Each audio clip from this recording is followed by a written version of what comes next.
Have you ever wondered what happens in your brain when you can't seem to think straight and it's driving you insane? Monkey mind is what this is called.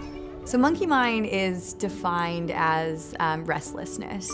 So in the book, there's a lot of talk of monkey mind making you do things like be unsettled, making some not so great choices, lying, pushing others, and things like that.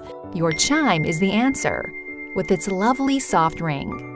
It chases away the monkey that cannot be seen.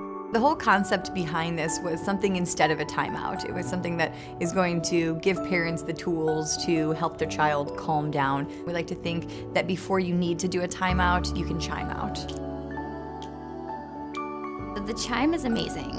It is so beneficial. It's amazing how kids respond to it. You can chime out at home, in the park, or at school. Chime out with your parents.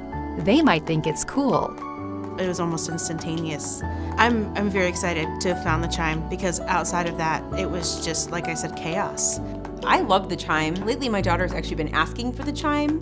Sometimes not because she feels like I think she has monkey mind. She really loves doing it at night, and I think it calms her down. It's exciting for us as parents. It kind of changes our parenting style to be better parents. I'm getting teacher reports that it's actually working. Parents are telling me, hey, my kids are telling me when they need to take a break. And it's just magical. And the next time you feel like you have monkey mind, just remember these words: sit, breathe, chime.